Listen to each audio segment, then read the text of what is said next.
Now that makes it sound idyllic. There were dark sides, of course.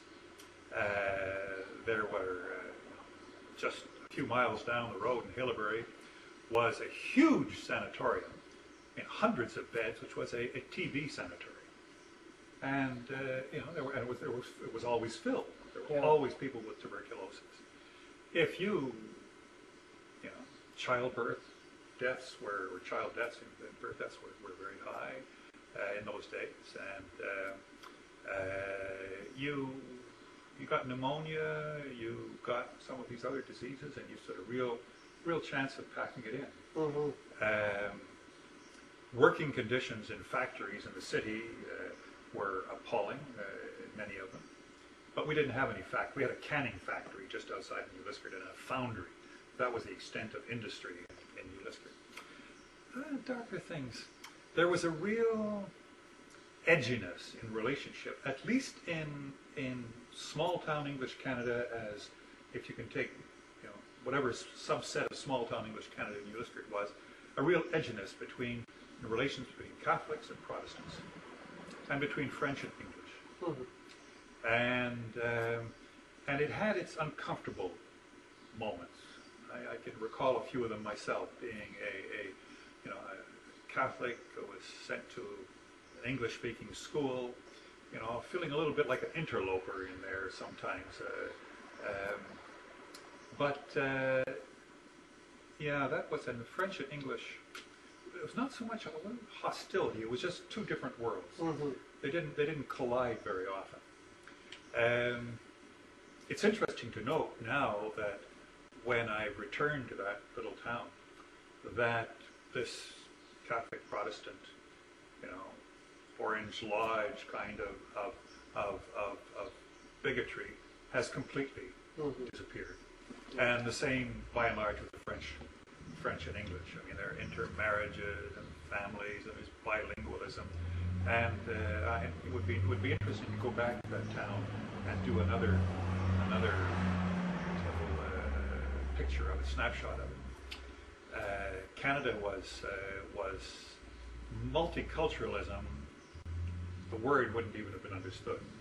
Biculturalism was still some years ahead. But Canada was British, or if you were across the river, le Canada, c'était français, Canadien français. And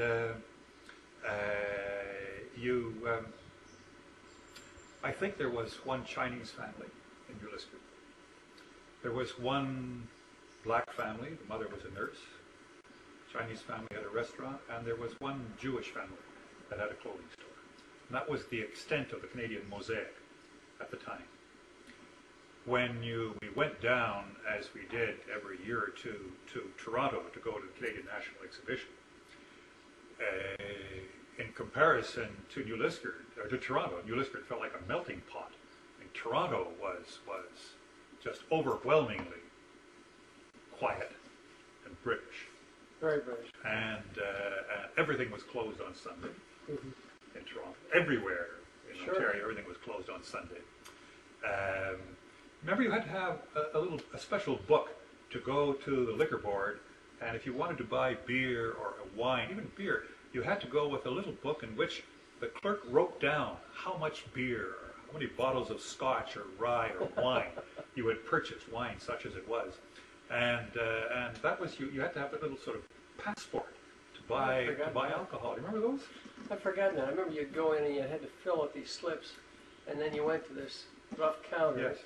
You didn't see any of the booze. That was back in the shelves. There, yes. And these guys would go back and temptation on the site. Yeah.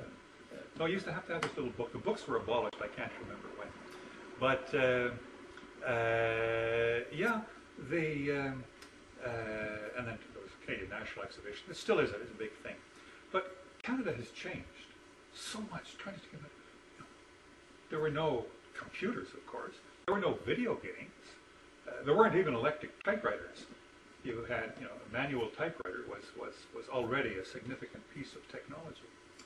And telephones, making a telephone call from New Liskeard to Toronto, you would place the call and you would sit around all afternoon and wait for the operator to call you back. And international calls, forget it. So, there was an innocence about life in those days. But boy, you know, it was compared to what we have now, the world, there was a blandness about it as well. I'm so glad to be to have brought up my children, and now to have my grandchild growing up in the Canada that we live in today. It was nice, it was sweet, it was fun, but it was not nearly as nourishing and as challenging, and in some ways as frightening as the world we live in today, Canada we live in today. But that's a topic for another conversation. Yes, yes, it is. Thank you, Pierre. Great.